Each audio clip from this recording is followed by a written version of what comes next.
Балалар, бүгінгі сабағымыздың тақырыбы қазақ халқы бейбітсүйгіш ел. Бүгінгі сабағымызда қарастыратын оқу мақсаттарымыз белгілі бір мақсат үшін оқылым стратегияларын жүйелі қолдана білу. Яғни балалар, біз оқылым дағдысы бойынша жұмыс жасайтын боламыз. Сонымен бірге балалар, біз бүгінгі сабағымызда шешендік сөздердің құрылысына қарай түрлері, шешендік даудың мазмұндық топтары және мәтінмен жұмыс жасайтын боламыз. Қазақ халқы ежелден ақ ынтымақ пен бірлікті, татулық пен татулықты ту еткен бейбітсүйгіш ел екендігі тарихтан баршамызға мәлім. Сөзімнің дәлелі ретінде мына бір өлең жұмбақтарын айта кеткім келіп тұр. Біз қазақ мал баққан елміз, ешкімге соқтықпай жай жатқан елміз. Еліміздің іргесін жау баспасын деп найзаға үкі таққан елміз, дейді Қазыбек би. Бертін келе осы ойымды олжабай еншіге алып, солдаттықтан оралдым жең сыбанып. Жігіт жағы сұлулық бір сенікі, мен қазақпын, жаушы емес елші халық, дейді Жұбан Молдағалиев. Одан бергіде кейбір ері күдер үзіп жасықтан, күресте де қалғанша қасыққан, жылдар бойы жауласудан жалығып, дұшпанымен тіл табысуға асыққан, дейді Қадыр Мырзалиев. Мінекей осындай өлең жұмбақтарына қарай отырып, қазақ деген халықтың бейбітсүйгіш ел екендігін байқауға болады. Сонымен балалар, біз сабағымызда мынандай мәселелерді қарастырамыз.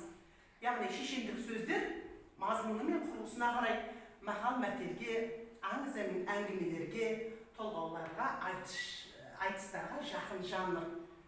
Ал енді балалар, шешендік сөздерді композициялық құрылысына қарай пернелі сөз және термелі сөз деп қарастырамыз.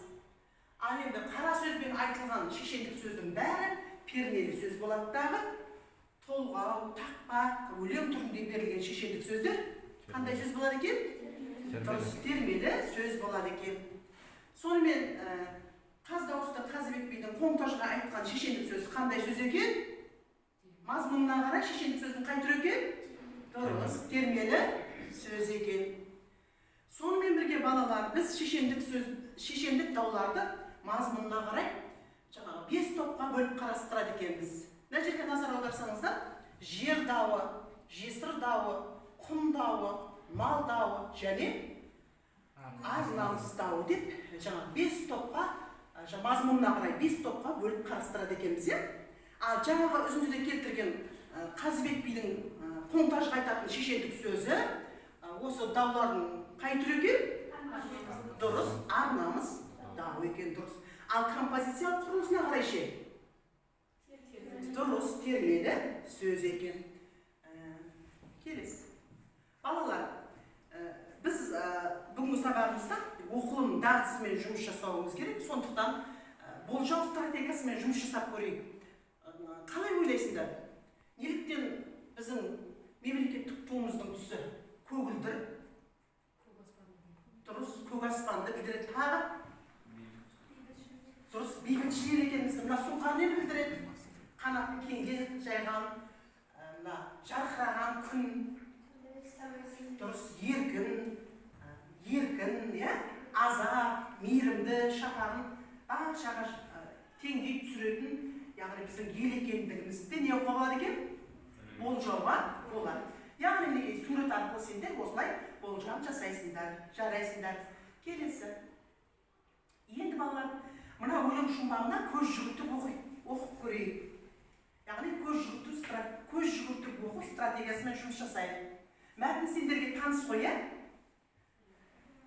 қазақ деген мал баққан елміз, ешкімге соқтықпай жай жатқан елміз. Елімізден құт береке қашпасын деп, жеріміздің шетін жау баспасын деп, найзаға жылқының қылын таққан елміз. Дұшпан басын баған елміз, басымыздан сөз асырмаған елміз. Досымызды сақтай білген елміз, дәм тұзын ақтай білген елміз. Бірақ асқақтаған қан болса, қан ордасын таптай білген елміз. Атадан ұл туса, құл болам деп тұрмайды. Анадан қыз туса, күн көтіре алмайтын елміз. Енді тапсырмаға оралайық, келесіз. Қарайық балалар. Мінекей, осы көз жүгіртіп оқыдық қой. Енді осы шешендік сөз бойынша мынандай тапсырмаларды орындап көрейік. Сонымен, осы шешендік сөз мазмұнына қарай даудың қай түрі екен? Ар-намыстау. Ал композициялық құрылымына қарай? Термелі сөз. Енді осы шумақта мақал-мәтелге айналып кеткен жолдар бар ма? Қандай жолдар? Атадан ұл туса, құл боламыз тумайды. Анадан қыз туса, күн боламыз. Дұрыс. Тағы бар ма? Жарайсыңдар. Енді осыған қалай пікір білдіруге болады? Мысалға мен бұлай деп пікір білдіредім. Осы мысалға жаңағы Қазыбек бидің қоңтажға айтатын шешендік сөзіне пікірім. Жау алдында тұрмын, бас кетер деп именбейді, кішіреймейді. Қазақ деген халықтың рухының биіктігін көрсетуге болады. Яғни қоңтажы қалмаққанның алдында тұрмын деп кішіреймейді, қорықпайды, айбынбайды, бас кетер, тіл кетер деп қорықпайды. Қазақта тамаша сөз бар ғой, бас кеспек болса да, тіл кеспек жоқ дейді. Неге қазақ халқының жаңа осындай өткір халық, батыл халық, ешкіне именбейтіндігін байқауға болады екен. Келесі. Енді балалар үйге сендерге мына мәтінді оқуға берген болатынмын. Оның үстіне төменгі сыныптан бұл шешендік сөзбен өте жақсы таныссыңдар. Яғни қай сөз еді? Қасқасының дауы деген шешендік сөз. Яғни төменгі сыныптан өте жақсы таныссыңдар. Оның үстіне өздерің зерттеп оқып келдіңдер. Енді балалар, уақыт алмай бірден тапсырмаларды орындай берейік. Яғни балалар, Қасқакөл дауы шешендік сөзінде қандай мәселе көтерілген екен? Дұрыс, жер дауы мәселесі. Қандай жерге таласып жатыр? Қасқакөлге. Осы даулы мәселеге кімдер араласты? Дұрыс, үш би араласты. Енді осы шешендік сөзде, Қасқакөл дауы шешендік сөзінде қандай фактілер орын алды? Бірінші. Кезектесіп айта берді. Үш бидің көлге таласы ғой. Екінші, орын алған факты. Төле мен Айтекенің бірыңғай болып Орманбетке хат жазды. Иә, Төле мен Айтеке бірыңғай болаттағы Орманбет деген хат жазу фактісі орын алды. Үшінші факты. Қасқакөлді бөліп жайлауға Орманбеттің ырық бермеуі. Иә, яғни Қасқакөлді бөліп жайлауға Орманбет ырық бермейді. Тек өзі иемденгісі келеді, өзі ғана жайлағысы келеді. Тағы келесі қандай факт орын алды?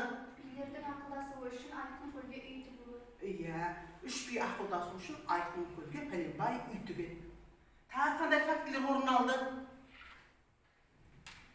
Төле мен Айтекенің Орманбетті сөзден мүдіктеу үшін шешендікпен тіл қату дейді. Яғни, сонда Төле мен Айтеке Орманбетті сөзден тосу үшін шешендікпен тіл қатады. Орманбетті сөзден жаңағы тұқыртқысы келеді. Келесі тағы қандай фактілер орын алды? Дау бітпей жазып, Орманбеттің еліне қайтып кетті. Иә. Неліктен Орманбет еліне қайтып кетті? Яғни, екі бидің айтқан сөзіне құлақ аспады, көнгісі келмеді. Сондықтан дау аяқталмай жатып, еліне қайтып кетіп фактісі орын алды. Тағы қандай фактілер орын алды? Орманбеттің қарт анасының екі айтқыздай Қасқакөлді бөліп беруі. Иә. Орманбет анасының айтқан сөзін екі қылмайды да, қарт билерге сол Қасқакөлді бөліп беру фактісі орын алды. Келесі қандай факті орын алды? Билердің Орманбеттің анасына ризашылығы. Иә, яғни билер Орманбеттің анасына ризашылық білдірді. Осындай фактілер орын алды. Енді осы шешендік сөзге автордың көзқарасы.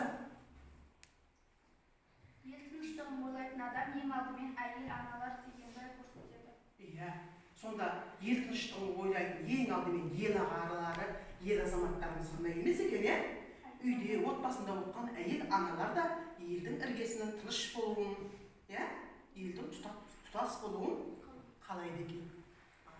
Келесі тапсырмамыз. Мәтіндің астарлы ойы, осы Қасқакөл дауы арқылы қандай астарлы ойды бізге жеткізіп отыр автор? Ел ішінде есті, ақылды, дана адамдар болса, ел іргесі бүтін, ынтымақ пен береке, тыныштық пен бейбітшілік болатындығын аңғаруға болады. Шынымен де балалар, yer içinde esті, жаңағы билер сияқты, жаңағы Орманбеттің анасы сияқты ақылды есті адамдар болса, ел іргесі бүтін ынтымақ пен береке бірлік болатындығын аңғаруға